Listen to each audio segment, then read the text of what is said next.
Fala pessoal, tudo bem? Esse é mais um episódio do nosso PBcast. Aqui quem fala é Léo Costa. E eu sou Lucila Costa. E hoje temos um convidado bem legal. Nós vamos falar sobre o quê, Léo? Psicologia baseada em evidências. A gente vai falar com o super Jean Luiz Leonardi. É isso aí, então, solta a vinheta.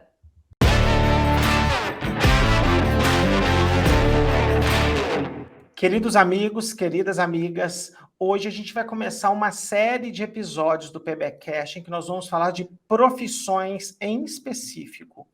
E uma profissão que eu aprendi há cerca de 18 meses, que tem feito um movimento maravilhoso, né, Lu? E a gente descobriu sem querer, foi a psicologia.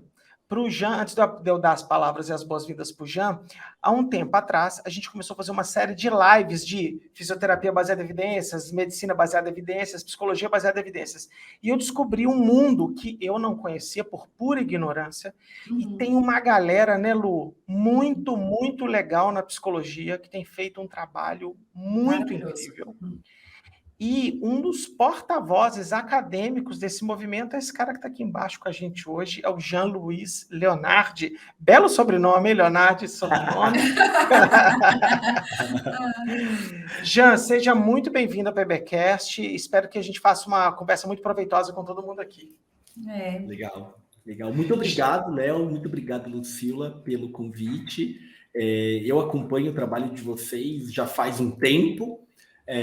Já aprendi muito com vocês, já fiz todos os cursos do Léo Costa. O PB básico, o PB avançado eu acabei recentemente, ensaio controlado aleatorizado, revisão sistemática. Só não fiz aquele de destravar, o finalize, porque eu felizmente nunca passei por uma trava na redação de trabalhos. Mas que bom! Felizmente. Só esse eu não fiz. A hora que eu travar, eu vou procurar vocês.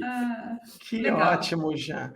Ô, Jean, se apresenta, conta pra gente um pouco quem você é, qual que é a sua formação toda. Conta um pouquinho da sua história para o pessoal te conhecer melhor. Vamos lá. Então, bom, eu entrei na graduação em psicologia aos 23 anos. Eu tentei ser músico profissional antes disso. Eu entrei na faculdade de música, tá? Eu fazia bacharelado em violão clássico, estudava regência de orquestra. Quando eu sofri uma lesão, né, por esforço repetitivo, e acabei sendo alvo de inúmeros tratamentos inócuos ou iatrogênicos. Né? Então, inclusive, eu acho que eu remonto a essa época da minha vida o meu interesse pela prática baseada em evidências. Né? Então, eu fiz mais de 200 sessões de fisioterapia, que hoje, acompanhando vocês, eu sei que são tratamentos inúteis, né? Que nunca se mostraram eficazes. Tive úlceras no duodeno por excesso de medicação e assim por diante. Né? Isso para não falar em todas as coisas aí mais esotéricas, onde eu acabei indo parar, né? Então, enfim, acabei entrando na graduação em psicologia só aos 23 anos, quando eu era moleque, estava na época de vestibular, fiquei na dúvida entre música e psicologia. Então, entrei na graduação em psicologia com aquele afã, né, de produzir, de acontecer, porque afinal eu tinha uma sensação ali de atraso, ali, né? Pô, fiz 24 anos no primeiro ano da faculdade. E aí, ao longo da minha graduação em psicologia, eu me deparei com pouquíssima ciência. Né? E isso foi bastante esquisito para mim, porque os meus melhores amigos, um fazia graduação em física, outro fazia graduação em biologia, e era esquisito, assim, né? E basicamente na minha faculdade eu tive 300 abordagens não científicas e apenas uma abordagem científica, chamada, né, análise do comportamento, e eu passei anos da minha vida achando que essa era a única abordagem científica na psicologia, né? E a psicologia tem uma característica muito interessante, que assim, quando a gente fala em abordagem, a abordagem ela é mais do que diferentes terapêuticas, né? É quase como se cada uma delas tivesse a sua própria concepção de anatomia e fisiologia. Sabe? Assim, é quase como se o método X partisse de que a fisiologia é uma, né? E o método Y é outra, a estrutura do organismo é diferente. Assim, né? E aí eu saí da graduação, meio que junto à graduação eu acabei uma especialização, porque eu consegui adiantar todas as disciplinas teóricas e tal, né? E aí só precisei fazer a parte prática, formado. E aí, então, eu entrei no consultório, tendo me graduado em psicologia, tendo já uma especialização em terapia comportamental, fazendo mestrado, pesquisa básica com rato, né? Comecei a atender meus pacientes e tinha a sensação de não sei o que fazer. Não sei o que fazer. Não sei o que fazer. Modéstia à parte, eu considerava que eu tinha uma formação teórico-conceitual, filosófica de excelência, né? Eu conseguia entender o caso clínico muito bem, conseguia entender aonde o meu paciente devia chegar, mas eu não fazia ideia de como levar ele do ponto A para o ponto B. Nossa. Né? E aí comecei a me sentir um estelionatário, né? Atendendo no consultório particular, e todo dia meio que com a sensação de que eu tenho que inventar os procedimentos de intervenção para cada paciente. E comecei a achar isso um pouco homem das cavernas, um pouco primário, né? E comecei a ter alguns conflitos importantes, assim, de deitar a cabeça no travesseiro e não conseguir dormir, sentindo que eu estava enganando pessoas, assim, né? Por muito pouco eu não abandonei o consultório, eu quase virei consultor de comportamento de jogadores de videogame numa empresa norte-americana. Eu acabei não indo só por questões salariais, eu pedi X e a proposta era 50% de X. Decidi ficar no consultório e falei, se eu for ficar no consultório não vai ser mais desse jeito. Não é possível, né, que não tenha uma forma diferente de atuar, né? Nesse momento, eu tinha virado docente em cursos de especialização e comecei a ter sérios problemas com a minha voz. Descobri num exame que eu tinha 2 defeitos lá de nascimento, nas pregas vocais. Comecei a fazer um tratamento fonoaudiológico e fiquei encantado que a pessoa plotou as frequências da minha voz num gráfico que se espalhava e falava assim, ó, você só vai conseguir dar aula com a voz bem hora que esses pontos no gráfico vier para cá. E a cada sessão, os pontinhos iam se aproximando de lá, até que eu passei a dar 8 horas de aula sem ficar rouco, né? Eu dava 3 horas de aula e eu tinha que ficar mudo por horas, assim, né? Eu falei, gente, a psicologia precisa disso, né? É disso que a psicologia precisa, né? Já tinha, então, sido alvo lá de fisioterapias inúteis, já tinha tido esse sucesso com o tratamento, né? E aí que eu comecei a procurar, então, maneiras de atuar com psicologia que fossem baseadas em evidência, e na época eu sequer conhecia essa expressão, né? Eu estava chamando de pautada em ciência, qualquer coisa que o valha, né? E aí, então, eu estava em meados do meu mestrado, quando aparece essa expressão pela primeira vez na minha vida, né? O Evidence-Based Practice, né? Nessa época, isso, já? Quando foi isso? Ali para junho de 2011, mais ou menos. 2011. Quando eu descubro essa expressão, né? E aí eu já estava sabendo usar de maneira um pouco precária o PubMed, essas coisas, né? E aí fui lá escrever Evidence-Based Practice Psychology, né? E aí me aparecem milhares, né? E eu começo a ler os artigos teóricos, os artigos conceituais, e eu parecia uma criança na Disneylandia. Eu falei, achei o que eu estava procurando, né? É muito legal isso, né? Quando a gente tem uma sensação de incompetência, de querer... Incompetência que eu falo de querer aprender algo e não saber onde. De repente você acha, dá uma sensação de plenitude tão boa, exato, né? Exato. E aí, eu falei, bom, eu vou fazer meu doutorado sobre isso. Né? E aí eu abordei uma professora da USP, né? Eu sempre morei em São Paulo, abordei uma professora da USP num congresso, falei, oi, você não me conhece, meu nome é Jean, eu trabalho com fulano e fulano, que ela conhecia, já tinham sido orientandos dela, né? E eu queria fazer doutorado com você. E ela falou, pô, beleza, ó, passando o congresso, manda um e-mail, você vai lá na USP e bate um papo comigo, né? Eu fui lá na USP falar com ela, falei, ó, é o seguinte, a nossa literatura de terapia comportamental é péssima, a gente não tem evidências, e eu quero uma tese para falar isso, isso, isso e isso. E ela falou, puta, mas isso tem nada a ver com o que eu trabalho, eu faço pesquisa de categorização de comportamento de terapeuta e paciente, mas vamos conversando, não vou fechar a porta para você. Fomos conversando, ela falou, tá bom, eu topo com a condição que você entenda que o teu trabalho envolve um método que eu não domino, assim, você vai ter que se virar um pouco. Eu falei, não, beleza, vamos junto, tal, vamos correndo por fora. Legal. Quando eu entrei em doutorado, eu falei para ela assim, ó, minha tese eu quero falar isso. Ela falou assim, ó, para você falar isso, você precisa mostrar que os dados que nós temos na psicoterapia comportamental, nessa escola específica desse jeito, são ruins. Eu falei para ela, mas todo mundo sabe. Ela falou, primeiro, não é todo mundo que sabe. Segundo, que ainda que todo mundo soubesse, você teria que mostrar isso de maneira sistematizada. Aí eu já aprendi uma grande lição ali, né? E aí, então, eu basicamente fiz uma revisão, uma espécie de revisão sistemática, porque a busca na literatura foi de acordo com revisão sistemática, mas a qualidade, a quantidade dos dados era tão pobre que não tinha como eu fazer, por exemplo, análise de risco de viés. São estudos de caso só. Não tem um ensaio controlado aleatorizado, né? Não tem desfechos quantitativos para fazer algum tipo de procedimento de meta-análise, né?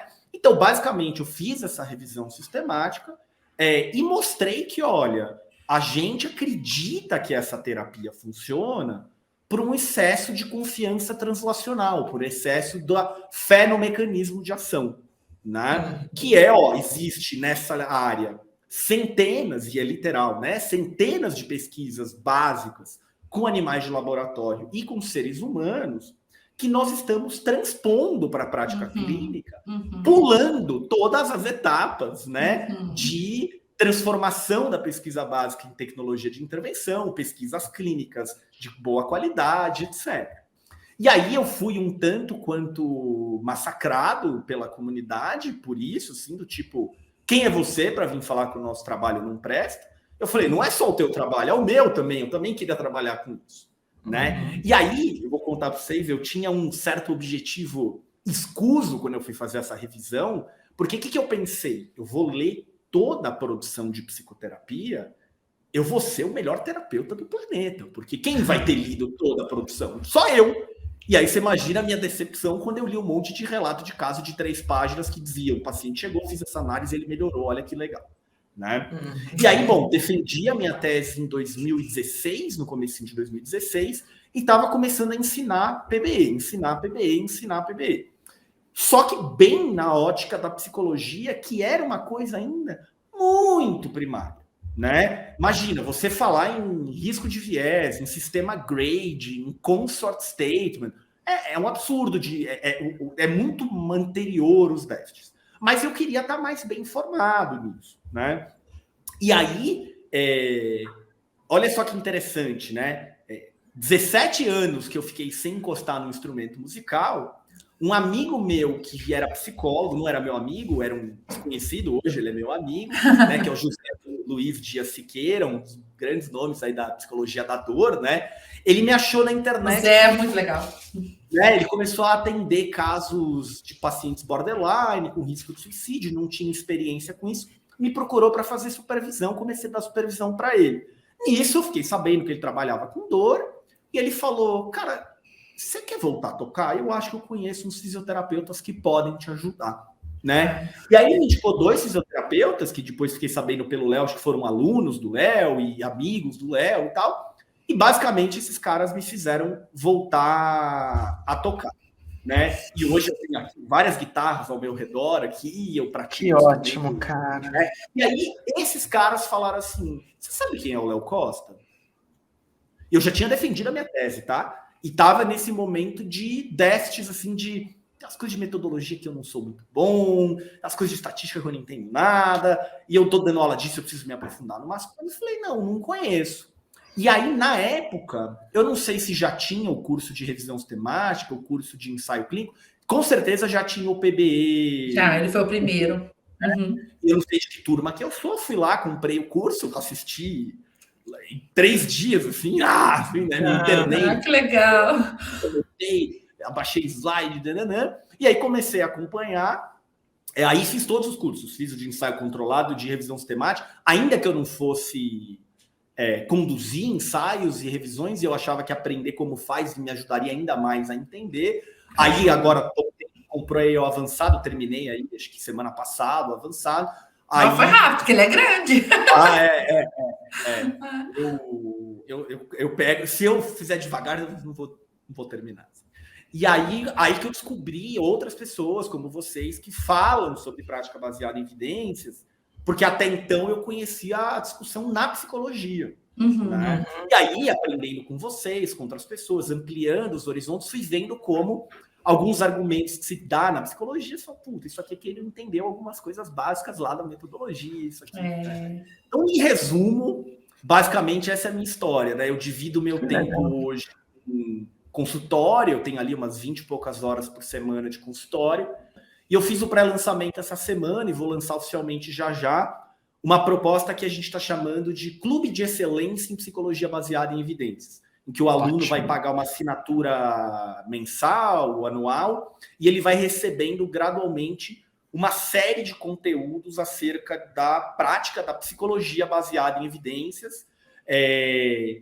A ideia é capacitar os clínicos, né, nas competências, tanto de saber ler uma pesquisa com qualidade, saber olhar para aquele dado e interpretar, mas muita competência clínica, saber fazer formulação de caso, saber mensurar resultado, saber executar as técnicas, que infelizmente a graduação não ensina, a pós-graduação não ensina, o mestrado, doutorado não ensina, né? Há um déficit aí absurdamente enorme na área. Acho que isso resume a minha história aí, profissional. E que é encantadora. Que delícia ouvir, né, Léo? Nossa senhora, ô Jean, deixa eu te fazer, eu vou dar nome aos bois, tá? Os fisioterapeutas que cuidaram do Jean foi o Rafael Alaite, ele não foi meu aluno, ele é um grande amigo nosso, eu e a Lu fomos bancas de doutorado dele. Eu fui banca dele. É um grande amigo nosso, e o outro foi um aluno que não foi aluno, mas que a gente considera como se fosse. E o outro foi o Leandro Fukuzawa, um cara muito nota 10, foi aluno de mestrado nosso da Unicid, um moleque nota 10. Eles fazem um trabalho incrível num site que chama Fisiortopedia, eles têm um podcast, eles fazem muitas coisas legais, baita clínico bom, e que é um dos vários exemplos que a gente tem na fisioterapia que é possível trabalhar baseado em evidência e que esse negócio dá resultado claríssimo na outra ponta. Então, aquele dia que a gente conversou no WhatsApp, né, já que você comentou sobre, ou no Instagram, não sei, que você comentou sobre o caso dos dois, eu fico encantado por duas pontas. Primeiro, é uma prova social viva que dá para trabalhar direito, e a outra, uma grata surpresa saber que você veio para o lado de cá conhecer a gente por causa desses caras. E Jean, uma coisa que eu queria botar agora, Lu, se você quiser contribuir, eu me formei em 1998, e eu fiz um curso integral de 5 anos, com uma carga horária gigante, e eu tinha mais ou menos as mesmas sensações que você tinha. Talvez engraçado, porque o que eu queria falar, eu fui escutando, eu falei, gente, como é semelhante a nossa história, vai, Léo. Na fisioterapia, tem umas coisas que, desde que o mundo é mundo, a gente sabe o que fazer. Então, é fácil. Bom, fácil é mentira, mas a gente sabe levar o paciente do ponto A para o B. Por exemplo, numa fratura, por exemplo, num pós-operatório, sabe, uma lesão de menisco. Eu sou da ortopedia, para quem está no podcast sabe, gente. Então, assim, isso aí era bem ok. Os protocolos mudaram, novas ciências nos ensinaram mais coisa. A gente sabe muito mais coisa do que sabia antes, mas a gente sabia. Né? Um cara fazia uma lesão de cruzado anterior e operava, o bom fisioterapeuta estudioso já tinha evidência do que fazer. Mas tinha uma porrada de coisa já, que a gente não tinha a menor noção. A gente era totalmente intuitivo, a gente era totalmente baseado em modelos animais. Eu fui professor de uma disciplina que, após eu aprender prática baseada em evidências, eu renunciei, eu falei, cara, eu não dou aula mais disso. Porque eu não posso, o livro é inteiro de camundongo, eu não atendo camundongo. Me recuso a ensinar isso. Mas é muito legal, porque a sua história não é diferente de várias profissões que passaram por esse meio do caminho, com a diferença é que você está desconfortável, como você falou, na hora que você bota a cabeça no travesseiro, você fala, putz, cara... Você usou uma analogia muito boa, eu quero levar nesse ponto, mas eu não estou sabendo como levar de um lado para o outro. Né? Então, mas assim... o legal de ouvir é que eu achei assim, que eu fiquei aqui até arrepiando, assim, de falar assim, tem muita pessoa ainda que não tem noção disso. Que talvez não teve a curiosidade que o Jean teve lá na graduação de querer beber de uma água diferente. E sim, muitas pessoas, porque é ciência, fazer pesquisa em camundongo, pesquisar a área, lógico que é ciência que está usando a teoria para a gente sedimentar na prática clínica. Só que o pulo, que igual você mencionou muito bem, de sair do camundongo e ir direto para a prática clínica não pode acontecer. E continua acontecendo Agora, ó, no dia só, de hoje. só um adendo, tá? Quando a gente tem o salto do camundongo para a prática clínica, a gente tá... como é que é a expressão? A gente está no lucro. Porque ainda a gente está falando de uma pessoa que tem interesse em ciência. Porque a esmagadora maioria dos psicólogos e da formação do psicólogo sequer terá preocupação com o camundongo. Né? Vai ser tipo assim, a teoria da formulação do funcionamento humano é essa, né? Com só argumento de autoridade, né? É porque o Freud falou, é porque o Skinner falou, é porque não sei quem falou, né? E qualquer tentativa que você traz de tornar os fenômenos psicológicos mensuráveis, descrições replicáveis, etc., você está atrapalhando a psicologia. Porque a psicologia é do único, ela é da subjetividade, ela é da individualidade. Então, a hora que você faz isso, você está endossando o modelo médico, né? Você está indo contra a reflexão filosófica, né? Então, na psicologia, a gente tem uma coisa, eu não sei se na fisioterapia é assim, essa questão das abordagens terapêuticas, mas na psicologia a coisa é um pouco assim. Se eu voto no candidato A e você vota no candidato B, logo somos inimigos. Né? Então é assim, se eu sou skinneriana e você é freudiana, a gente se odeia. E eu não estou exagerando. São pessoas que deixam de ser colegas na faculdade. Esse aí é daquilo lá. Né? Ô, Lu, não te dá um alívio danado, não, na hora que você escuta isso, não, como fisioterapeuta? Eu tenho só vontade de falar que eu tô aqui, porque é muito isso. E quando você me contou do seu doutorado, né? Não sei se foi mestrado ou doutorado. O doutorado, que as pessoas questionaram a sua tese, né? Quem é você? Olha de novo tentando buscar uma autoridade. Né? Se você não é uma autoridade, né, naquele momento, por que você está questionando as autoridades da nossa área? Mas eu escutei menos, mas eu estou com o Léo há 20 anos e a gente trabalha junto desde então. O Léo era mais de também desafiar assim. E quantas vezes eu vou por nós, né, Léo, escutamos essa frase: quem é você, moleque, né? Que um moleque ainda. Porque ele era muito novo. O Léo começou a dar aula com 23, 24 anos. Então, assim, quem é você, moleque, para desafiar uma teoria, ou um livro, ou coisas que já são sedimentadas na fisioterapia? Perfeito. Como se a qualidade do dado ou do argumento dependesse de idade, né? E é isso. E não era opinião própria, era baseado em leitura, igual você fez, e análise da literatura. Então, muitas vezes, não era opinião, era interpretação de ciência. E até hoje, Jean, a gente passa por isso. Eu não gostei da sua opinião, eu vou contra a sua opinião, ou a sua opinião vai contra a fisioterapia. Eu falei, gente, não é a minha opinião, eu só li um artigo, eu só interpretei um dado, não sou eu que penso assim. Mas e se você discorda, escreva seu artigo e submeta para a revisão por pares, não é? Você tem todo o direito de discordar, né? Mas é engraçado, assim, as ciências aplicadas da saúde, elas são cara, a gente é a ponta do sistema. Todas as ciências aplicadas, né? Terapia ocupacional, fono, psicologia, medicina, físio, enfermagem, etc. É engraçado como é que na nossa formação, eu queria entrar nesse ponto com vocês dois, como é que a nossa formação ela não é preparada para o debate científico, para a incerteza. Você deu um exemplo muito legal, Jean. Física, biologia, esses caras, eles são treinados desde o dia 1, que o que ele está fazendo hoje, amanhã pode não valer absolutamente nada. Você concorda? Então, assim, e eu falo isso o tempo todo, e o pensamento biomédico? Pois é, o pensamento biomédico, se a gente seguisse do jeito que ele foi formulado, a gente estava tomando bezetacil até hoje para todas as infecções bacterianas.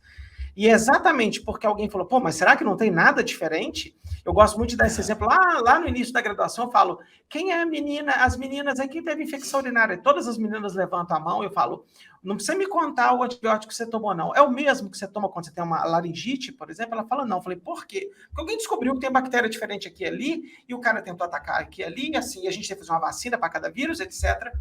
E a gente não permite isso nas outras áreas. Então, existe a nossa madrinha do PBcast, a Natália Pasternak, ela falou uma frase muito legal: as universidades estão muito permeáveis à pseudociência. Perfeito.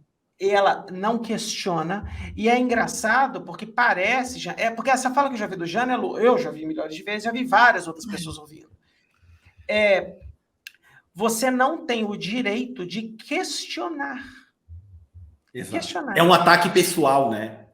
Se eu questiono então, assim, a tua interpretação, o teu dado, parece que é um ataque a você, né? E não uma problematização do argumento, um questionamento do dado, né?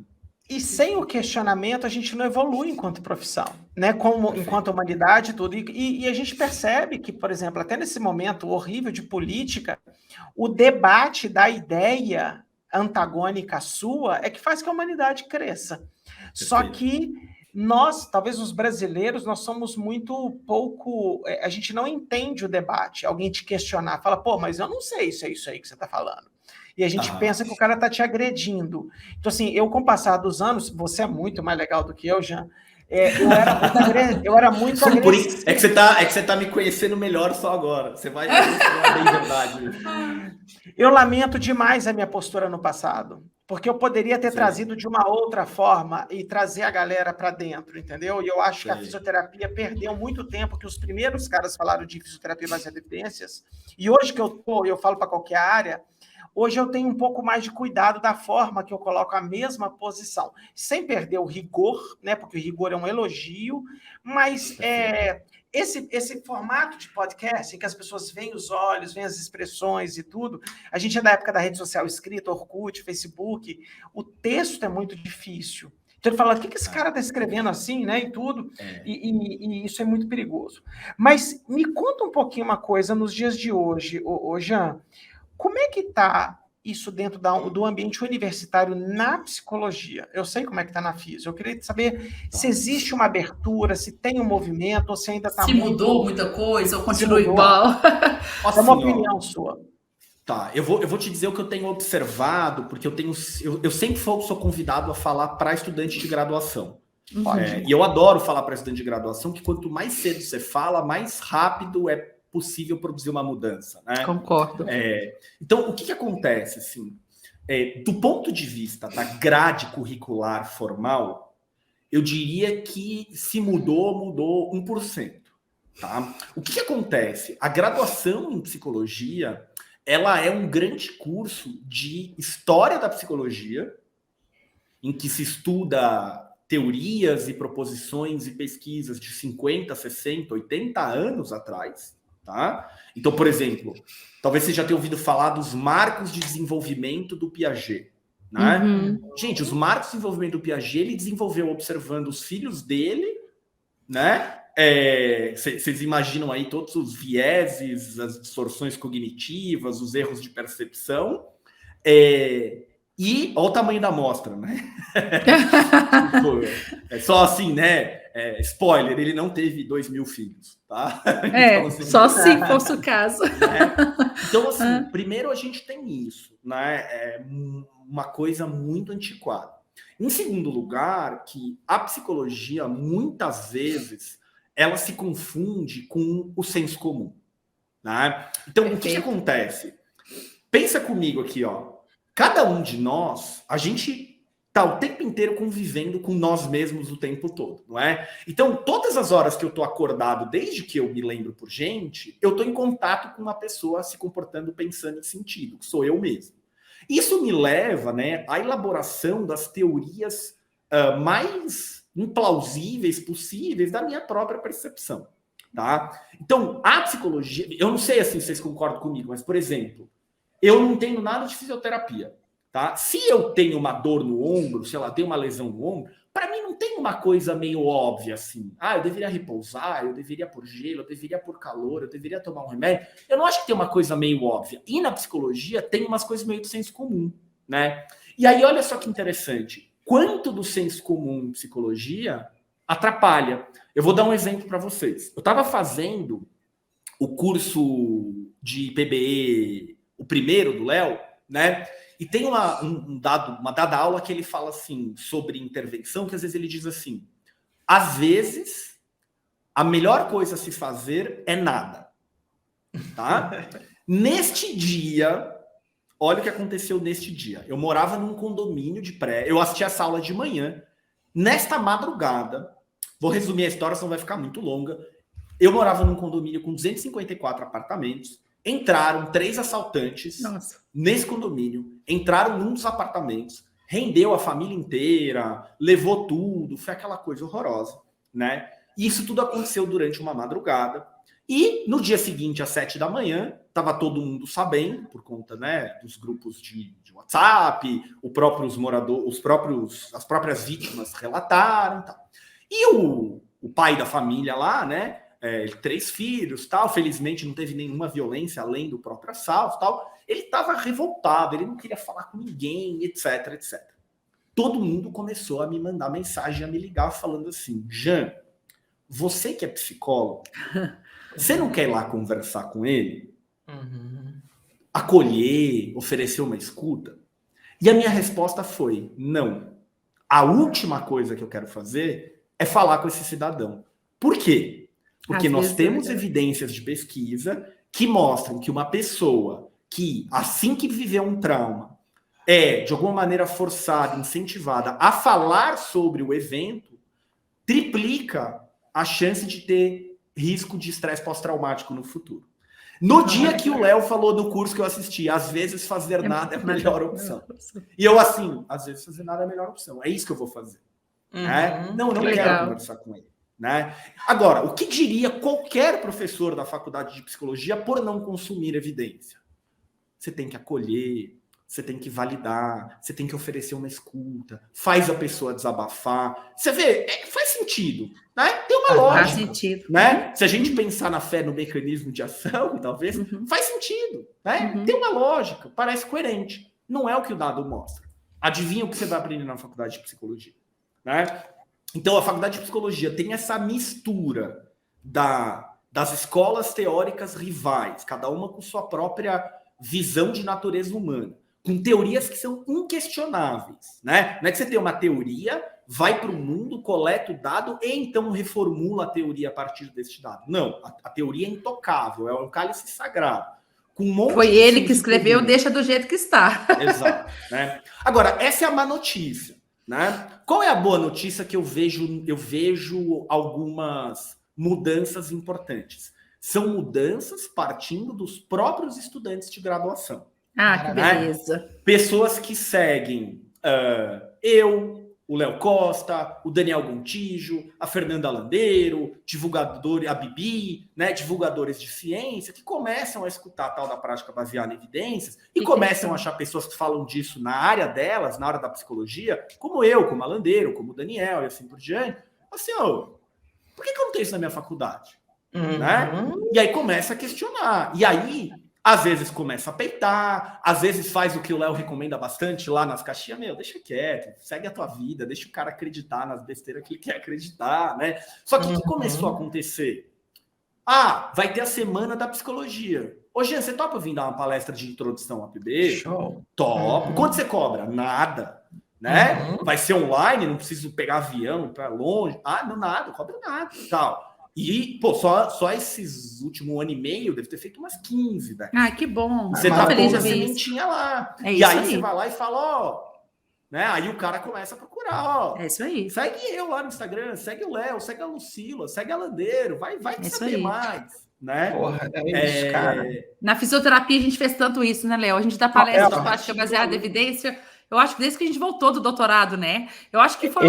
Acho que é a palestra que eu mais tenho no meu computador, que eu vou mudando as capinhas, eu tenho uma lista assim, de tal lugar, que é praticamente. Que não envelhece muito o conteúdo, né? Lógico que a gente atualiza, mas assim, é só assim que planta semente. Não tem jeito. Eu sempre brinco quando eu falo de PBE para graduação, eu falo assim: eu estou aqui hoje com a mão cheia de semente, jogando para cima, e não sei que solo que vai tocar.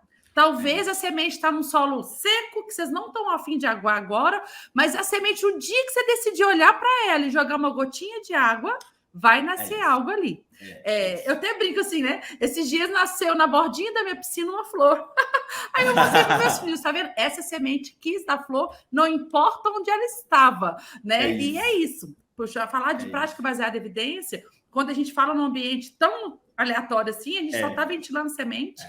De baixo para cima, né? É do aluno para cima, não é da reitoria para baixo. Né? É isso aí. Eu acho que a gente é muito ansioso no sentido de querer mudar as coisas rápido. Não, o sistema não muda rápido. Eu estava escrevendo no início da conversa, Jean, para a gente falar, eu sempre gosto de falar do meu lado também. Quando a gente chegou no Brasil em 2010, quando eu e a Lu saímos para falar de prática baseada em evidências, ninguém sabia o que era. Poucas pessoas sabiam o que era, né? Senão eles não chamavam a gente. Era estranho, ele causava estranhamento, causava desconforto. Hoje, na físio, todo mundo sabe que existe isso. Às vezes eles não sabem, no fundo, o que é. Igual eu brinco, o cara sabe a primeira, a segunda página do livro. O tripézinho da PBE é uma pirâmide colorida e tá bom.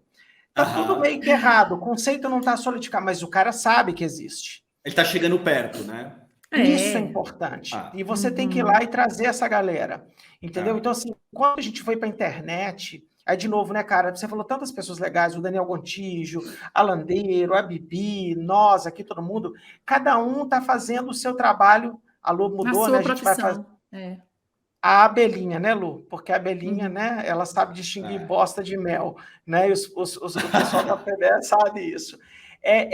Eu escutei isso esses dias, eu fiquei encantada, assim, que o nosso papel hoje é convencer as pessoas que têm noção que existe, né, amor?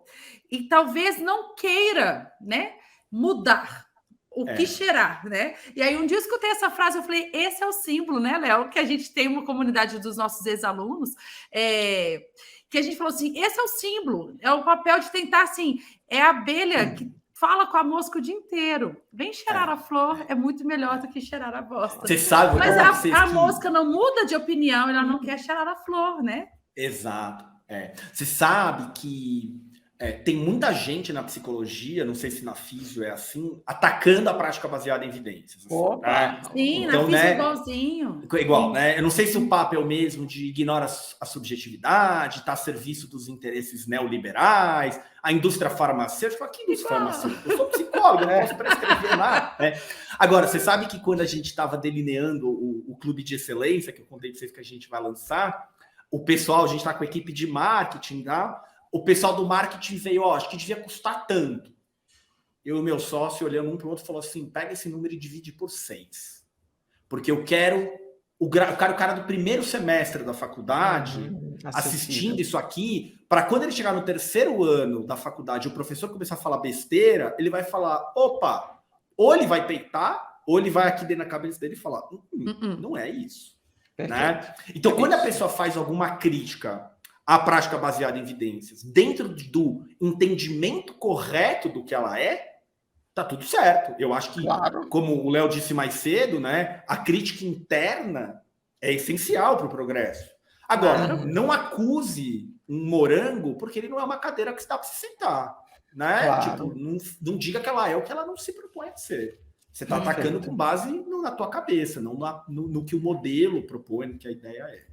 Legal. Ô Jean, conta pra gente, porque assim, eu de novo, tá? Tô só chutando. Eu vi um movimento, eu conheci todos os psicólogos de uma vez só, tá? Foi chegando um monte, né, Léo? Cara, e aí eu conversei uma vez com a Landeiro, e depois aí eu te conheci, aí eu conheci o Daniel, conheci o Ezequias, e um monte de uma galera foi conversando comigo. Esse movimento, assim como nas outras profissões, ele não parece ser organizado, mas o senhor está liderando uma associação no momento. Me conta um pouquinho sobre... a Associação de Psicologia Baseada em Evidência, esse é o nome? Ela chama Associação Brasileira de Psicologia Baseada em Evidências. Que top! Conta. A BPB. Conta. Vamos lá. Eu sou o atual presidente dela, né? Nessa primeira gestão 2022-2023. De cara, é importante dizer que eu tenho pouco ou nenhum mérito acerca do surgimento disso. Assim. O que aconteceu? Tinha uma comunidade virtual com um grupo de estudos, tá? Na sua esmagadora maioria, pessoas da graduação, tá? Que tinham aí interessados em psicologia baseada em evidências e que estavam procurando descobrir o que era, assim, né? Nem entendia direito o que era, tinha essa coisa de eu queria uma psicologia científica, né? Até às vezes falando umas besteiras de quem ainda está começando a aprender e etc. E eram pessoas que eu não conhecia e eu nunca vi na vida, eu nem sabia que essa comunidade virtual existia, tá? Que tinham esses encontros para estudar e assim por diante, né? Até que essas pessoas começaram a discutir possibilidades, fazer reuniões, pesquisar. Vamos deixar esse projeto, né, mais formalizado, mais arredondado, de alguma coisa assim, né? E aí, uma dessas pessoas, em um dado momento, me abordou e falou assim, escuta, nós estamos aqui num grupo de 35 pessoas, mais ou menos, para fazer a fundação de uma associação brasileira de psicologia baseada em evidência. Você topa participar, ajudar a gente?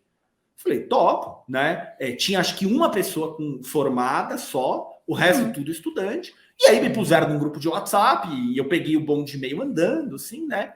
E aí comecei a participar, dar palpite, ajudar a escrever estatuto, etc, etc, né? E a missão sempre clara, disseminação, propagação, ensino da psicologia baseada em evidências para profissionais, para o leigo e assim por diante. Deu mais ou menos um mês que eu estava envolvido nisso, eles se juntaram e falaram assim, você aceita ser o presidente da associação? Ah, que legal. A gente acha que você tem um papel de liderança, você é uma referência pra gente, o nosso grupo de estudos já leu tudo que você escreveu. Eu falei, pô, topo, desde que vocês saibam assim, que eu sou uma pessoa muito ocupada e eventualmente eu vou levar uma semana para responder uma mensagem de WhatsApp, mas... Pô, vocês toparem sabendo que eu sou enrolado, né? Tenho 2 filhos pequenos e assim por diante, top, né? E aí aconteceu a fundação no comecinho de 2022. Isso. Poucos meses depois a gente fez o primeiro congresso, que foi online, que o Léo deu um mini curso lá, né? Sobre revisão sistemática. E foi super legal, a gente teve quase 2.000 inscritos. Ah, que legal, parabéns! Foi muito, muito legal. A gente já tem debatido a organização do próximo, né? Tem a discussão, vamos fazer presencial ou não. O presencial tem a coisa do contato, mas inviabiliza a participação de muita gente por questões financeiras. E às vezes até do palestrante, né? A gente teve palestrante do Brasil inteiro, teve palestrante de outros países. Pô, você vai convidar o palestrante de outro estado, você tem que pagar o avião dele, tem que pagar o hotel dele, né? A logística fica difícil. Né? Ou você vai trazer um palestrante de Portugal, que foi o nosso caso. Como é que você faz isso sem ser online? Né? Fica caro. Fica caro. Tá. Então isso tem se debatido, a associação também tem algumas outras propostas de talvez ter alguns cursos introdutórios gratuitos. A gente já fez parcerias com várias associações da psicologia, né? A Federação Brasileira de Terapias Cognitivas, com a Sociedade Brasileira de Psicologia, com a Associação Brasileira de Psicologia e Medicina Comportamental. Então, é um movimento que se organizou e que acabou congregando, né, interessados na área. A gente vai ter agora a abertura de associação, como geralmente se tem, né? Associações, assim. Então, um trabalho bem, bem legal, assim. Nossa, que top. Cara. Ô, Jean, o Conselho de Psicologia já bateu na sua porta uma vez e já para te xingar ou ainda não? Não. Não, já aconteceu uma história curiosa, não sei se eu conto aqui ou não. Se vocês quiserem eu conto, aí vocês decidem depois se vai pro ar ou não. Você que sabe se quer contar ou não. Cara, nós não temos medo de nada, não. Olha... Vou contar para vocês, aconteceu um episódio, quando é que foi isso? Eu precisaria talvez checar aqui nos meus arquivos burocráticos para saber. Talvez, isso foi pré-pandemia, isso deve ter sido 2018, alguma coisa assim. Eu estava no meu consultório, nesse meu instituto, pelo qual a gente está lançando, o Clube de Excelência, que chama INPBE, que é Instituto de Psicologia Baseada em Evidência. E a minha secretária me manda uma mensagem que fala, chegou uma correspondência para você. E eu fui todo felizão, achando que era uma das minhas encomendas, cordas de guitarra. Assim. E era um documento assinado por um escritório de advocacia dizendo que a expressão psicologia baseada em evidências pertencia a essa pessoa, a esse reclamante, né?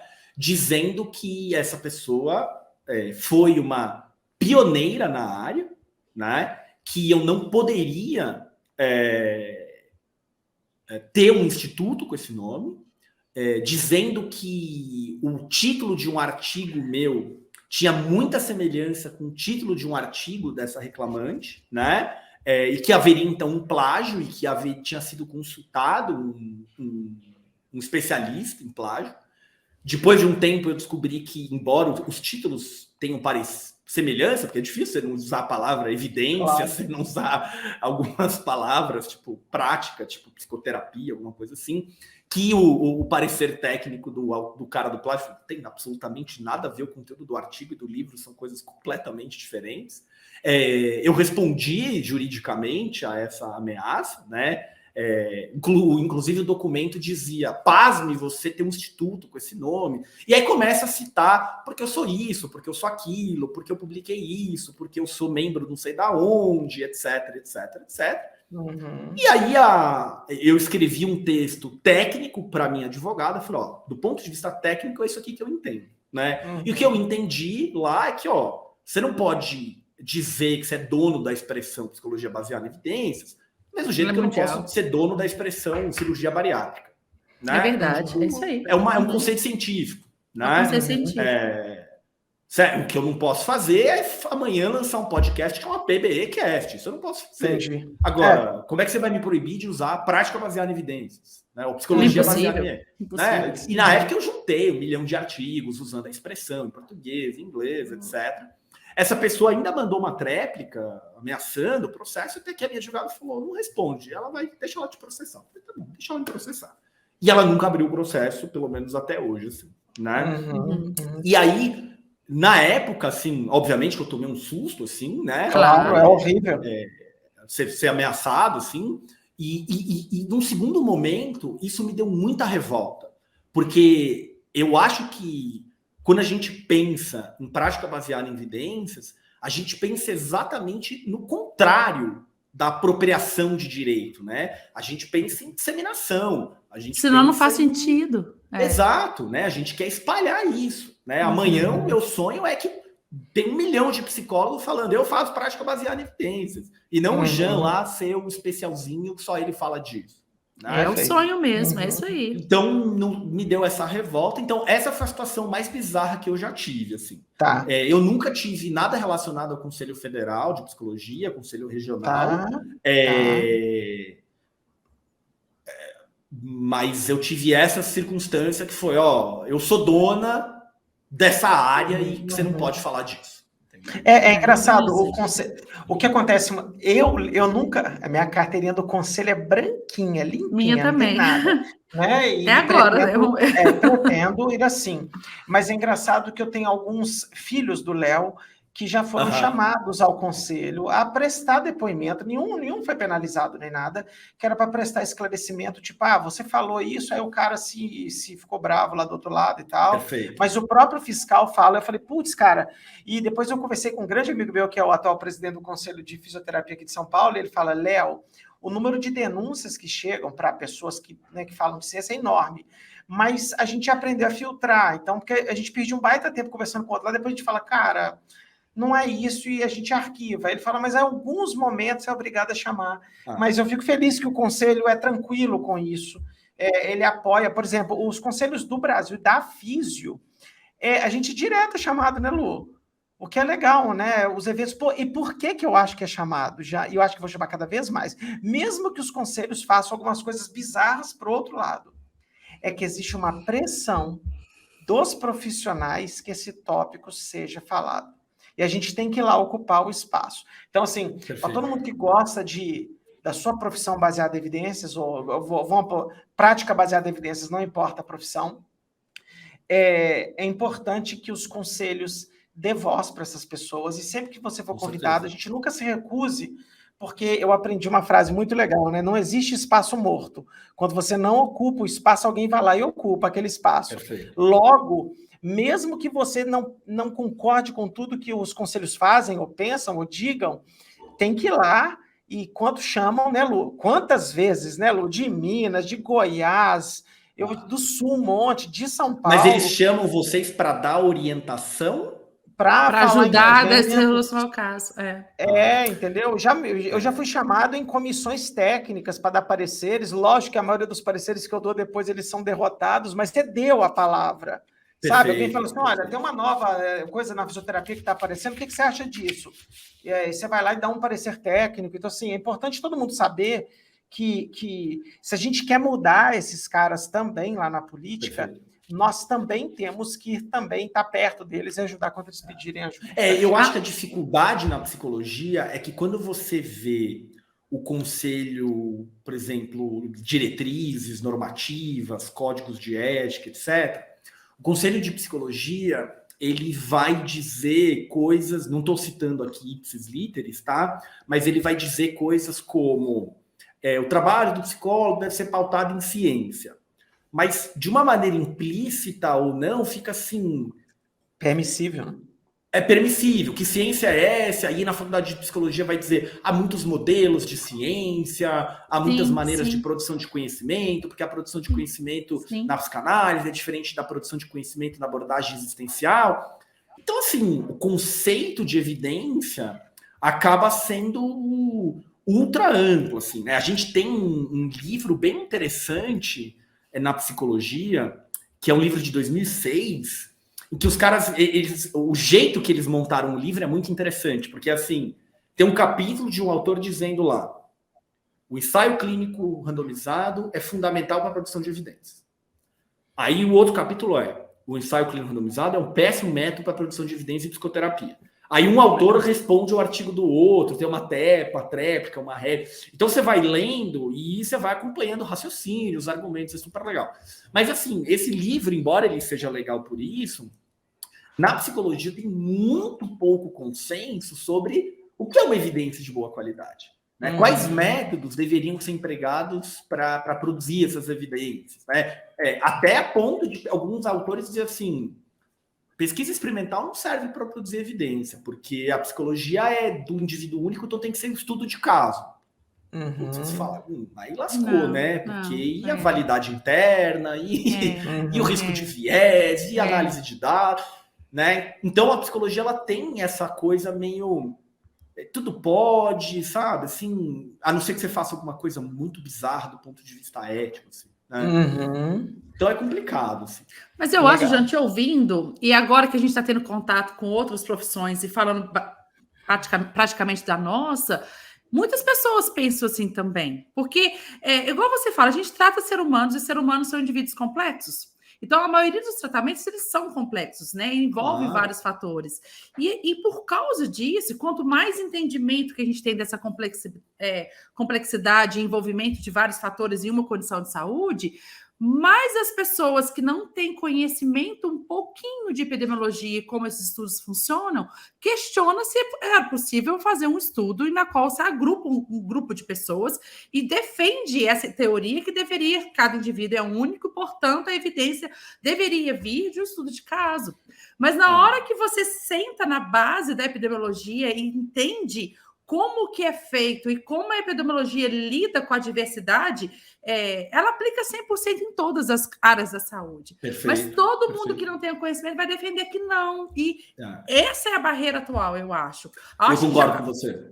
A voz já foi dada. Eu acho que muita gente já ouviu falar que existe algo de fisioterapia baseada em evidência, psicologia baseada em evidência, medicina e qual é a profissão, mas a aceitabilidade ainda não é grande, porque as pessoas ainda têm vozes de achar que é impossível. E quanto mais a gente escuta, e as pessoas que vão se formando um pouco em método, fica assim, não, essa pessoa está precisando de uma aula disso. E eu escutei recente de uma aluna, porque você mencionou que o curso que você não fez é o Finalize a gente tem mentorias, né? É uma mentoria de escrita, de finalização do texto, mas acaba que muitas vezes a mentoria a gente não consegue, né, Léo? A gente acaba dando suporte de metodologia. Hoje, uma aluna escreveu para mim e falou assim, Lu, na verdade, muitas dúvidas é porque as pessoas estão precisando do seu curso de revisão sistemática e de clinical trial, porque estão com dificuldades em metodologia. E é isso, que na hora que você vê que você está tendo dificuldade de escrever algo ou finalizar algo, é porque está faltando entendimento um pouco de como funciona a epidemiologia e pesquisa clínica para que você consiga convencer ou explicar para alguém o resultado daquela pesquisa. Perfeito.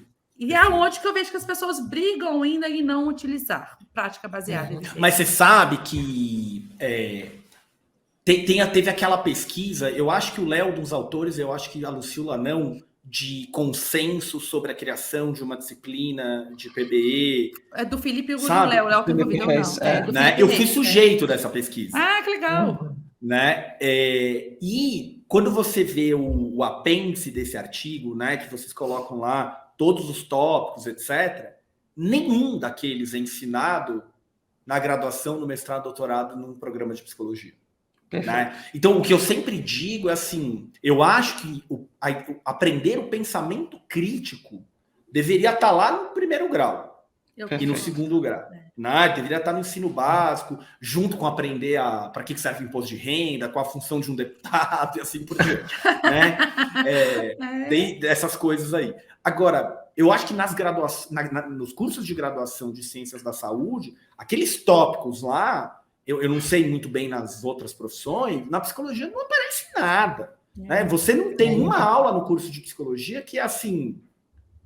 Quais são os critérios mínimos para a gente estabelecer uma relação causal entre tratamento e mudança de desfecho? E assim, não estou falando de uma coisa assim... Super elaborada. Qual teste estatístico eu faço para combinar a variável qualitativa e continua? Não, né? É o mínimo assim, do raciocínio científico. A gente não tem. Né? 90% das graduações em psicologia, estou tirando esse número da minha cabeça, né? Mas assim, a aula de metodologia é norma da BNT, que é inútil, porque nenhuma revista de psicologia trabalha com norma da BNT, trabalha com norma da APA, né? E quando você tem ainda uma aula de metodologia, você tem uma aula como a que eu tive, que é assim, como é a produção de conhecimento na psicanálise, como é a produção de conhecimento na existencial.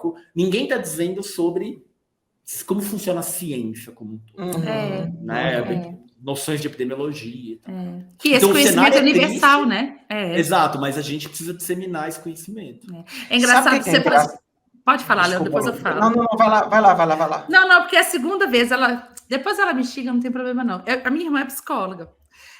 E eu trabalho com isso. Eu saí de casa para fazer doutorado em 2005. E nós duas já éramos formadas. E eu, muito empolgada, eu trazia para ela, e minha irmã sempre da linha freudiana, falando, não, isso não se aplica, não, você não entende Freud, não, mas minha irmã sempre foi do não. Voltamos, viramos professores, viramos disseminadores, e minha irmã sempre, não. Até que eu brinco assim, eu sou muito grata, até que um dia apareceu a Landeiro na frente da minha irmã. A minha irmã assistiu e ela falou assim, ela fez assim, ó, ela me ligou na hora. Aí eu falei assim, uai, eu sempre falei isso com você. Por que agora, depois de quase 15 anos? Mas eu tem sou que ouvir muito um agente grata, externo, né? Mas como é gostoso, a minha irmã fala assim, poxa, Lu, você sempre falou isso comigo. E eu desdenho mesmo, minha irmã, a gente não aprende nada com o irmão, como se diz. Mas assim, por que isso? Os olhos eram tão fechados que a minha irmã falou assim, Lu, como é que eu questionava a minha graduação inteira? Como é que eu punha em teste tudo aquilo que eu aprendi? Você falava as coisas, eu olhava para você, parecia um ET, porque você era fisioterapeuta e você não tinha feito a faculdade de psicologia. Então, assim, era muito diferente de tudo que eu aprendi e eu não tive nenhum professor que jogou essa semente em mim. Quando alguém falou e eu quis ouvir, a minha irmã hoje, eu falo assim, só fala que curso que você quer fazer que eu vou te dando, né? Porque assim, ela virou consumidora e é muito gostoso. As nossas reuniões familiares hoje, a gente fica bebendo cerveja e falando de prática baseada em evidência. E depois de muito tempo, ela falou assim, ela é muito hoje assim, revoltada. Por que isso não foi falado lá no início? Igual você falou. Perfeito. Que podia ter tido uma disciplina simples. Uma disciplina de falar de conceitos, de jogar isso no ventilador para a pessoa depois ir atrás, já que talvez não dá tempo de ficar na grade. Mas quando eu escuto isso, que eu sei que da físio é assim também, eu escuto você falando da psicologia, eu escuto pessoas falando de outras áreas, e recentemente num congresso, um aluno de medicina, que também a história dele é semelhante à sua, ele fez primeiro exatas, eu acho que ele era da engenharia, e decidiu depois fazer medicina. E ele é chocado, ele fala assim, como assim, prática baseada em evidência? Tudo tinha que ser ciência. E ele fica revoltado de ver que nem tudo na escola de medicina é ciência. E é isso. Tivemos né? Muitas boas evidências e exemplos disso na doença que assolou o mundo. Então, e aí eu fico pensando assim, a gente está no momento, não sei se vai ser agora, mas em breve a gente vai ver uma grande transformação curricular. Porque você falou uma coisa muito legal, os alunos estão cobrando. E quando a cobrança vem de baixo, o sistema tem que se movimentar. E eu realmente prezo por uma reformulação de introduzir conteúdos novos na grade curricular de todos os cursos da saúde, e que esse conceito de ciência, nem que seja, não precisa ser só uma disciplina de prática baseada em evidência, não, mas discutir o que é ciência pura, de como questionar, de não acreditar em tudo, que ela é transformadora, ela é incerta, o que se aprende no primeiro período, provavelmente no último período pode estar diferente, porque os acontecimentos e os estudos vão trazendo coisas novas. A gente precisa disso, que as pessoas tenham essa formação no mundo atual. Perfeito. Ô Lu, sabe o que eu queria complementar agora? Porque no podcast com o Jean eu tenho que falar isso. E a gente tem muitos alunos dos nossos cursos que são psicólogos, e eles são os amores, porque eles vêm com uma dúvida real. E eles, de novo, né? Eles fizeram o elogio mais sincero, eles me pagaram para ajudar eles a entender o fenômeno. E ele sempre vem e falou, Léo, mas tem hora que eu não entendo. Então eu vou dar 4 frases clássicas da psicologia, que também sou da fisioterapia. Todo paciente é único, a variabilidade entre os pacientes é imensa, os desfechos são subjetivos, e não há como medir efeitos da psicologia clínica da forma cartesiana que a medicina faz, por exemplo. E aí a minha explicação, que eu gosto de falar para ele, que queria deixar registrado aqui, é que a incerteza existe em todos os ramos da ciência. E a variabilidade também. Então, vou dar um exemplo. A gente fez um foguete, botamos um cara lá dentro, o cara foi na Lua, pousou, desceu, saiu, botou uma bandeira dos Estados Unidos, voltou, pulou e caiu. Pegaram o cara estava vivo e morreu há pouco tempo atrás. Aí você olha aquela, mas é ciência exata. Não é. O laboratório da NASA, durante o voo, tem 900 caras vigiando, porque tem 1 bilhão de variáveis que eles têm que controlar. Nenhum meteoro pode bater, nenhum satélite, o vento, o sol, a radiação, não pode pegar fogo, nada. Um avião é cheio de variabilidade, né? Quando vai voar, pousa em Congonhas, nós que moramos em São Paulo, e pousa em Guarulhos, vai ver a diferença. O cara não, em Guarulhos, ele pode errar um pouquinho. Em Congonhas, se ele errar, ele mata todo mundo. Né? Exatamente. E são feitos 200, 300 pousos por dia em Congonhas. E é raro ter um acidente. Por quê? Porque o cara conseguiu controlar todas as variáveis através de um número imenso de experimentos. Outro exemplo que eu gosto de dar, gente, é que, por exemplo, conceitos como randomização, ele veio da agricultura, e muita gente não sabe disso. Por quê? Porque plantar uma orquídea é diferente de plantar um pé de alface, porque elas gostam de outras coisas, a gente não sabia. Aí tem 1 bilhão de variáveis que influenciam aquilo tudo. A meta-análise, gente, veio da criminologia. Os caras pegaram dados de assalto com luz e sem luz, e um cara falou, eu posso combinar isso aqui no negócio. Aí mandou um estatístico fazer, o cara fez uma meta-análise. Então, assim, é muito legal como é que a gente aprende com outras áreas. Um engenheiro, quando constrói um prédio, meteorologia, pesquisa de intenção de voto, que a gente está no momento assim, o comportamento das pessoas mudou. Essa pesquisa vai ter que se movimentar de alguma forma e tudo. Então, assim, a solução disso, e de novo, graças aos psicólogos que a gente conheceu, é mentira que não dá para fazer pesquisa com psicologia, até porque já tem um monte. Entendeu? Então, se a gente tem revisões sistemáticas da Cochrane, de terapia cognitivo-comportamental, por exemplo, uma porrada de doença. Síndrome do estresse pós-traumático, ansiedade, depressão. E na hora que você bota lá na meta-análise, o diamantezinho escapa do zero e fala, opa, nós temos uma opção aqui, eu, como paciente, prefiro essa. Claro. Né? E entendendo que há variabilidade entre pacientes depressivos, entendendo que cada um responde de uma forma diferente, e entendendo também que dentro de um conceito você personaliza a conduta para o cara. Perfeito. Porque é muito... Da mesma forma que é reducionista, você fala, você é médico, é fácil, eu boto um comprimido lá, não é assim não, negão. Não é assim, você não. Você fez uma porrada de pesquisa para entender a dose, como é que funciona aquilo. Basta ver o que a gente passou na pandemia com vacina. Testamos doses diferentes, alguns respondem melhor do que outros e tudo. Então, até na farmacologia, ela é altamente variável. Tem pacientes que respondem muito bem ao tratamento total e outros do outro. Então, assim, você vê nos intervalos de confiança, você vê na variabilidade dos tamanhos de efeito ali, né? Não cabe. E mais, Léo, eu tô te ouvindo aí, lembrando do exemplo de ontem, você vai saber que exemplo que eu tô falando, assim. E a prática baseada em evidência não é só a ciência. Vamos pensar no comprimido, que é a coisa mais simples. Tem que ter experiência do profissional ali. E a preferência do paciente para tudo dar certo. Não adianta eu dar só um remédio e falar, toma, se você não explica para o seu paciente a importância de tomar correta, a importância daquele medicamento, orienta o seu paciente, acolhe o seu paciente, escuta por que ele está tomando. Não, eu falei do exemplo de ontem, porque a gente levou a minha sogra, né, a mãe do Léo, no médico ontem, que ela é diabética, e ela não toma insulina de forma tão correta, e para ela tomar, não adianta eu dar o remédio para ela, que ela já tem o remédio há anos. Eu tenho que escutá-la, entender o porquê ela não toma, saber conversar, adaptar todo o tratamento, que é um tratamento, é a insulina. Sabe? E isso faz parte de todo o arsenal terapêutico, a experiência dos dois lados, de quem está recebendo o tratamento e de quem está dando. Então, a prática baseada em evidência, ela vai além de só a ciência, e essa variabilidade toda conta na eficácia do tratamento. E as pessoas tentem pôr assim, não vou fazer, porque acredita-se que o método da ciência é tudo muito congelado, e não é. A gente leva em consideração todos esses cenários para fazer um estudo clínico. O que eu estou pensando aqui com a analogia do foguete que você fez, né? Você vê assim, são tantas variáveis diferentes e tudo em alta complexidade, com grandes riscos, que o cara precisa estudar 1000 coisas para dar conta, né?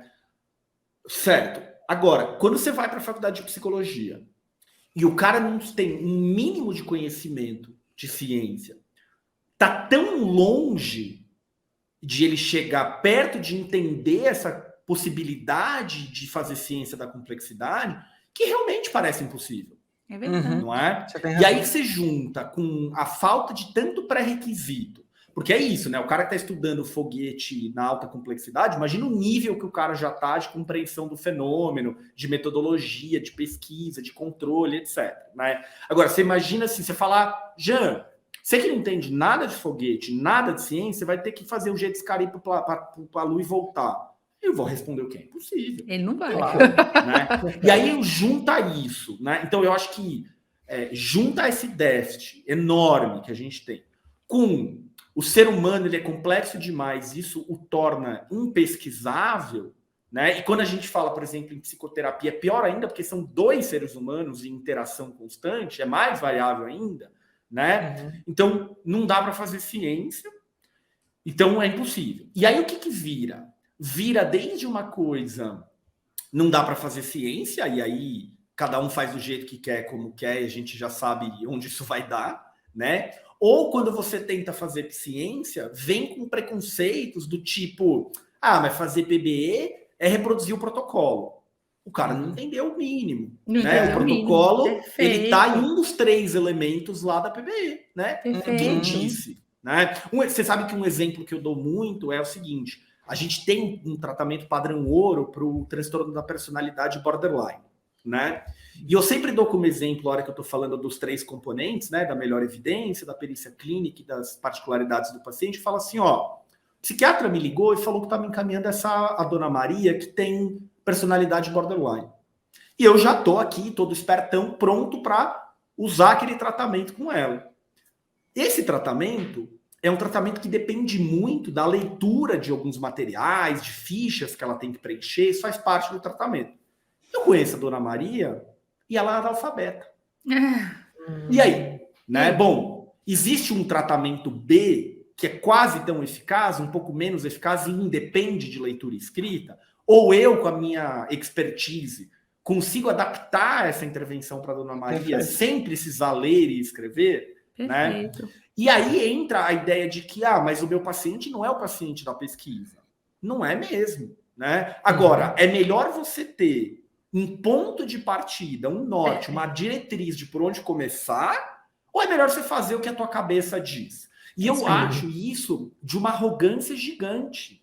Porque como que eu, Jean, genuinamente acredito que eu consigo inventar um tratamento melhor para o Léo, melhor do que décadas de pesquisa feitas por centenas de profissionais? Eu sou melhor que dezenas de pesquisas e centenas de profissionais envolvidos. Você tem que ser muito petulante. E aí, Jean, deixa eu só fazer um complemento aqui. E quem fica como arrogante é o pesquisador. É o que trabalha com prática baseada em evidência. Quem é você? Não sou ninguém. Por isso mesmo que eu estou pegando conhecimento de coisas bem sedimentadas em algo para não expressar minha opinião. Você sabe o que já falaram para mim? Indiretamente, indiretinha na rede social, que o psicólogo que quer fazer prática baseada em evidências, ele é preguiçoso. Porque ele quer partir de coisas prontas, em vez de exercer a sua própria criatividade do desenvolvimento da intervenção para o paciente. Não é. É muito louco. O louco disso tudo é que o paciente tem certeza que a gente é baseado em evidência. Essa é a controvérsia, né? Eu sempre falo isso. O mais louco é que o paciente fala assim: bom, esse cara saiu da universidade, né? Logo, e não é da universidade de artes, porque ali o cara exerce a criatividade o tempo todo e ainda assim tem técnica para ele executar aquela, né? Colocar em prática aquilo que ele criou.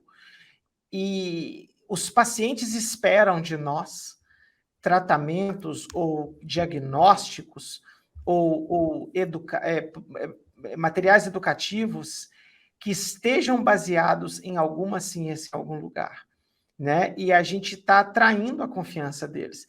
Voltando nos conselhos, os conselhos profissionais, eles defendem os pacientes de maus profissionais. E é por isso que um dos pilares de todos os conselhos é que nós temos que trabalhar baseado em evidência, seja lá o que for. Eu concordo com você, Jean, isso é muito mal interpretado na lei. Né? E eu também não sei se o fiscal dos conselhos é capaz de determinar se você trabalha baseado em evidência ou não. Também é difícil de investigar isso. Mas, de qualquer forma, é importante a gente entender isso. E, na verdade, não existe nenhum ato mais humilde do que a ciência. Porque a ciência, ela fala, bom, eu não tenho certeza. Na verdade, o conceito científico do teste de hipótese é, cara, eu não sei se esse traço funciona. Logo, eu vou assumir que não funciona até que alguém colete o dado e me mostre o contrário. O problema é que, sim, Lu, voltando num ponto, é que a academia, ela é muito arrogante por natureza, ela não quer se misturar. E graças a um movimento muito legal que a internet trouxe, muitas pessoas quiseram sair um pouquinho do colégio, ir para fora do colégio, conversar com as pessoas e tentar trazer umas coisas diferentes e falar, cara, a interpretação da ciência é assim. E aí nós temos vários, né? Nós temos o Luiz Correia, nós temos o Neto, nós temos outros caras, o Igor, e temos tantas outras em todas as áreas que estão tentando disseminar isso de uma forma legal dentro das suas profissões e entre profissões, né? Fazer isso funcionar bem. Perfeito. Né? Isso aí. Ô, Lu, antes de terminar, eu ia pedir uns exemplos, mas eu não vou fazer isso não, porque já para mim isso aqui já está mais do que suficiente para a gente fazer um episódio legal. Mas eu tenho uma pergunta, já muito honesta minha, de dúvida. Eu escuto muito na psicologia as pessoas descerem o cacete na psicanálise, literalmente a psicanálise freudiana. Eu preciso entender uma coisa sua. Nós temos estudos que dizem que esse troço não serve para nada, ou, na verdade, a gente já tem evidência que outras coisas funcionam bem, e nós, na verdade, não sabemos muito bem o lado de cá. Como é que tá esse mundo da... Eu escuto muito isso me incomoda um pouco. Assim, cara, psicanálise, não, isso aí é o museu. Perfeito. E tal. Eu queria ouvir sua opinião sobre isso. Tá bom, vou te dar a minha opinião mais sincera, tá? Tá bom. Vamos lá, em primeiro lugar, do ponto de vista teórico conceitual, o maior problema da psicanálise é que as suas hipóteses elas não são empiricamente verificáveis, tá? Então, a grande maioria das proposições de natureza teórica você não consegue testar, nem numa pesquisa básica com seres humanos, nem em pesquisas aplicadas e assim por diante, tá? Então, esse é o primeiro problema, assim, tá? A gente tem artigo publicado, né, ponto a ponto, os critérios de pseudociência, segundo o filósofo fulano de tal e etc. Tá? Agora, existe um segundo ponto que é o seguinte: a psicoterapia ela tem uma característica bastante peculiar e que é difícil de lidar muitas vezes, que diz respeito com a padronização da intervenção, tá? Então, quando você faz um ensaio controlado aleatorizado com fármaco, né, a padronização ela é muito simples, né? Você tem ali, simples do ponto de vista metodológico, né? Você tem uma fábrica que fez lá 1000 comprimidos idênticos em peso, em cheiro, em aparência, que tem exatamente lá os X miligramas do componente ativo, tá? Eu não sei muito bem na fisioterapia como que se padroniza, por exemplo, uma técnica de ultrassom, uma técnica de manipulação, não sei. Né? Agora, o que acontece na psicologia? Né? Toda vez que a gente fala em algo tipo terapia cognitivo-comportamental, terapia comportamental dialética, assim por diante, a gente tem uma pergunta que é: como que eu garanto que a terapia que eu estou executando é a mesma que o Léo está executando, que é o que a Lucila está executando e que está dando este nome? Porque eu posso planejar fazer aquela intervenção e não fazê-la, né? Porque eu errei, porque eu não estava prestando atenção, porque a demanda do paciente talvez me atrapalhou, não estava previsto na intervenção e assim por diante. Então, a maneira que a área encontrou para tentar resolver esse problema foi criando manuais de tratamento, né? Que basicamente é um livro que descreve para você os princípios por trás das técnicas, os métodos de avaliação que você vai usar, vai discutir a estrutura das sessões, vai trazer exemplos concretos de como cada técnica é utilizada, vinhetas para dar de exemplo, típicos problemas encontrados e como resolver, e assim por diante, né? Tanto é que a boa pesquisa em psicoterapia, e são raros os ensaios clínicos que fazem isso, mas a boa pesquisa em psicoterapia faz o quê? Todas as sessões são filmadas e existe um cálculo de aderência, né? Quantos por cento aquele profissional foi aderente ao modelo ou não, para saber se o que está sendo empiricamente comprovado é o modelo ou é aquele profissional específico, assim por diante, tá? Por que eu estou abrindo esse super parênteses? Porque, tradicionalmente, a psicanálise ou as abordagens psicanalíticas, tem várias delas, não fizeram manuais de intervenção. Então, você não tem a possibilidade de ter uma intervenção que seja replicável para fins de pesquisa, para fins de ensino e assim por diante. Agora, você tem quase que 2 tipos de psicanálise. Você tem uma psicanálise mais tradicional, que é aquela presente especialmente no Brasil, na Argentina e na França, né? Que é aquela freudiana, lacaniana, tá? Que vai dizer o quê? Não manualizamos e nem devemos. Porque este jeito de fazer ciência não é um jeito correto de fazer ciência psicológica. A evidência é a oriunda do estudo de caso, né? E aquele estudo de caso de 20 páginas com as interpretações e assim por diante.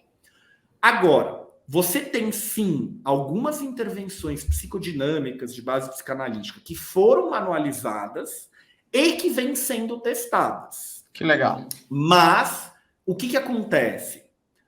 Primeiro, elas não são muitas. Segundo, quando você olha para os ensaios clínicos, muitas vezes eles são de péssima qualidade, tá? Pra você ter ideia, eu acho que foi em 2006... ou 4, ou 7, por aí, o JAMA, né? E eu lembro do Léo falando lá no curso, não importa o nome da revista, o fator de impacto, né? Leia o artigo direito. O JAMA publicou uma revisão sistemática mostrando a eficácia da psicanálise psicodinâmica de longa duração. Tamanho de efeito foi tipo 1,7. Um negócio assim, você fala, uau! Aí você vai para o estudo, primeiro, entre milhares de problemas. A revisão sistemática não fez análise de risco de viés de nenhum dos estudos. Eu poderia parar aqui, acabou, né? Game over. Mas tem 1 milhão de outros problemas. Tanto que o número seguinte do JAMA publicou 8 cartas ao editor apontando problemas metodológicos. Entendi. Né? Então, assim, basicamente, você tem uma resistência a essa manualização, e a manualização ela não é isenta de problemas, tá? Mas eu não quero entrar aqui em uma aula técnica disso. Ela é resistente à manualização. Muitos defendem o estudo de caso como a grande fonte de evidência, vai questionar qualquer tentativa de quantificação e os poucos trabalhos que fizeram uma manualização de abordagens psicodinâmicas têm pesquisas aí de baixa qualidade. E o que vai se discutir muito pelos críticos ainda que se mostrasse eficaz, você está provando o proceder de um profissional, e isso não quer dizer que a teoria por trás é verdadeira. Né? Então, por exemplo, se você faz em mim uma manipulação cervical e dizer que, na verdade, eu parei de sentir dor porque a manipulação cervical fez a reintegração da minha aura com os campos cósmicos, talvez a gente diga que a intervenção é eficaz, mas isso não dá a base para comprovação da teoria. Mas, assim, sendo cético, tá, eu diria que hoje a psicanálise, ela, tirando a discussão da implausibilidade da teoria, a intervenção psicanalítica, o maior problema dela hoje é mais de ausência de evidência do que de evidência de ausência. Perfeito. Entendi. Perfeito. Muito legal a explicação. Eu gosto... Porra, putz, aí essa foi foda. Ótimo.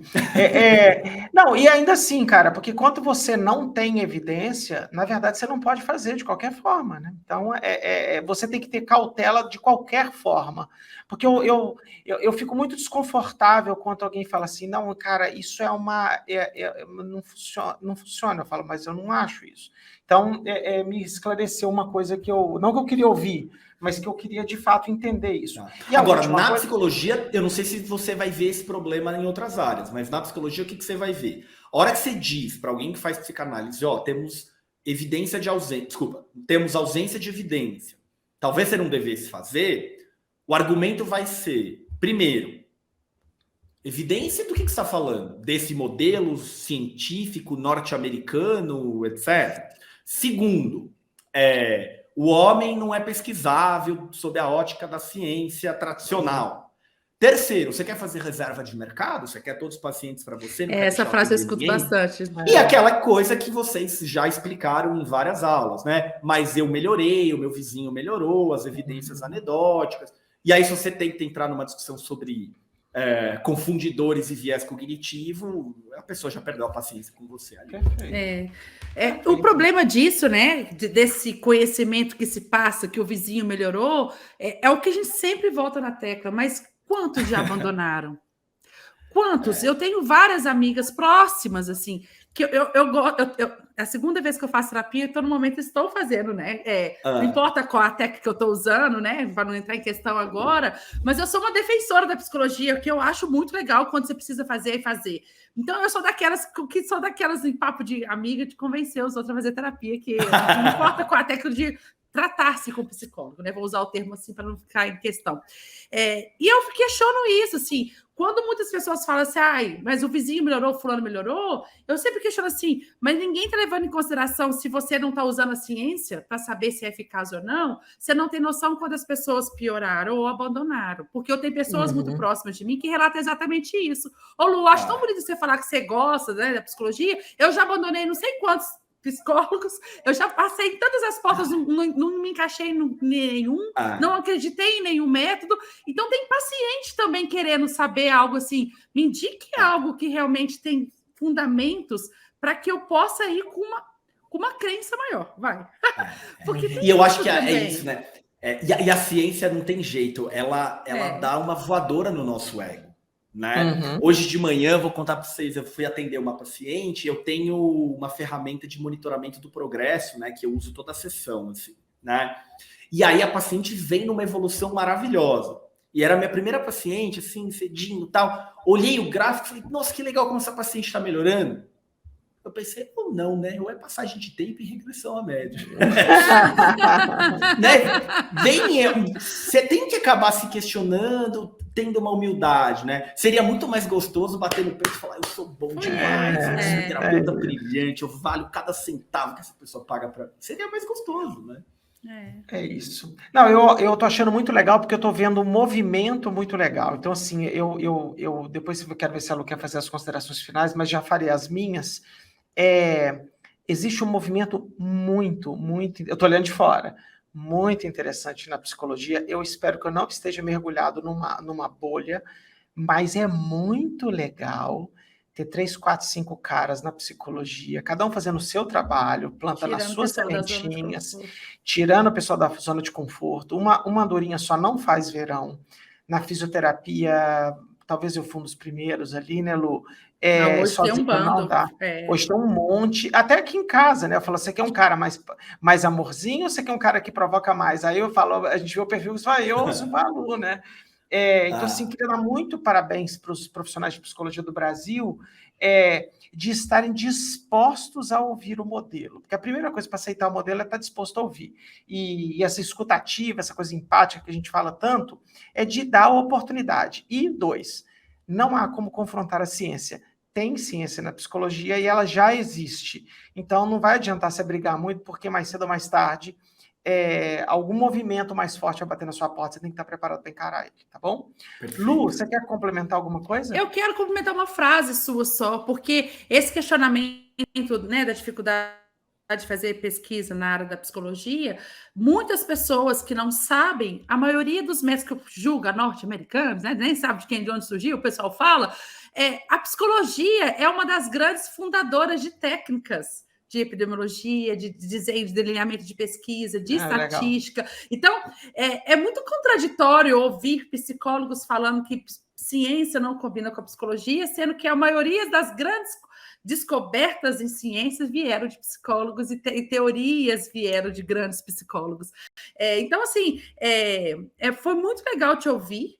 A sua última fala agora me deu uma ideia aqui que a gente vai ter que fazer, né, um episódio só falando de pragmatismo e ciência.